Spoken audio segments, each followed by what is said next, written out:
State Assembly election hek mamangda February tangkun taruk nungdangda nupa angangsing na RPG pokhaidaba adu STCBCF ke manakdagi khullaga yum purakpada pokhai hanbadagi mafamda mioi ani siraga matungda rimsda laikannaba adu amuka sire masigumba thodok pamdaba si ahanbadi natte masigi training center ase phajana fencing to boirdi thodok mayam se thokedobo mande handak MLA mikhalgi damak security duty IRB ama Tipaimuk Assembly Constituency Shenbonda Masagi Service Rifle na kablaga lekhidre aduga Tipaimuk mak 55-1 Chingmunda polling personnel no pama BP stroke da lekhidre Tanan thu suba Manipur State Legislative Assembly Mikhal Churachandpur Jilla da February tang 19 da pangthoe election mamang da security na thihumba yam strict na paikhatle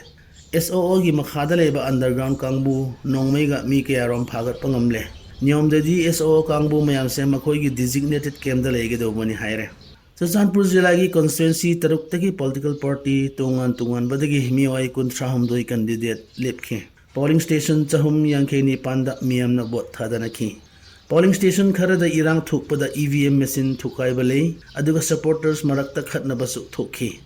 Churachandpur Christian Goodwill Council na Churachandpur Jilla manungda candidate mayam kawrak ama khoi gi damak isorda prathana so tobire polling station kharda mi gi vote thada biba complaint kharabu leye loina na Churachandpur Jilla da polling station tarada repol pangthoe thoduk pamdaba thoktana loiselle Churachandpur ga Pherzawl Jilla da vote thada ase 74.45% oikhi Mars nang tarada Churachandpur da Pherzawl Jilla da gi candidate kunthra humdoi gi laiba khanglagani kumsi gi election da candidate ama na lupa lak kunnipan phawa sijinaba yagani haire adabu constituency atei yenglaga lupa lak kunnipan dadi kona ge do mande Churachandpur town manungi IB road ase PMGSY gi makhada trial oina concrete cement na semba hore masige lambi se concrete cement na saba se success oiradi lambi atei so simgani Manipur da ihan hanba oibani haire Churachandpur Jilla da su covid leina aduniti na komthokpa report ure adubu miyam na SOP sarkar na sinba miyam de adum inbatai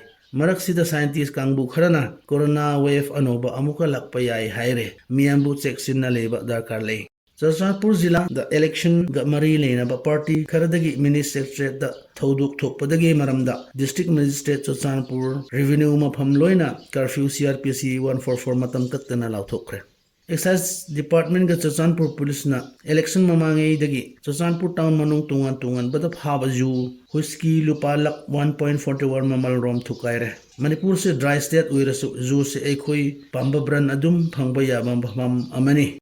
kumsi gi assembly election gi maramda mi kya bu sire siba maram manadrasu poll violence ga mari lenraga siba se kanagi maral no haiba se wahanga choba amalai candidate sing natraga party leader sing ekhoi gi vote thadaba process se yenglaga democratic process sida masi hena public participation ga voting system phajaba lehanba tare February tang mangada 56/19 tin sungkhun Pherzawl district gi repol santi oina loisele adubu candidate mayamna tungan na aroda EVM mayam se helicopter na puna badarkhas thare makhoi gi marakta thajadaba wat pamalle Churachandpur District Hospital manakta medical college sabasu kanna thabak paikhatle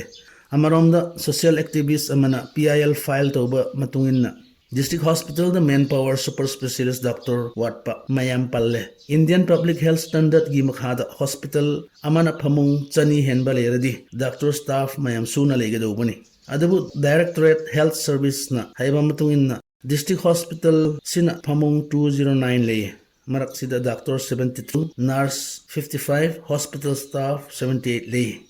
masimak na tan x-ray CT scan mayam se so chahi ke aramdagi yadana dum leire anaba kangbu na makhoi gi sel tingraga private lo tare anoba chahi anoba sarkar lake do banina awat pa infrastructure development mayam candidate sing na laukthuk pa adu thabak oina pangthuk pa matamda chawkhat pa lambi leigani sukhalle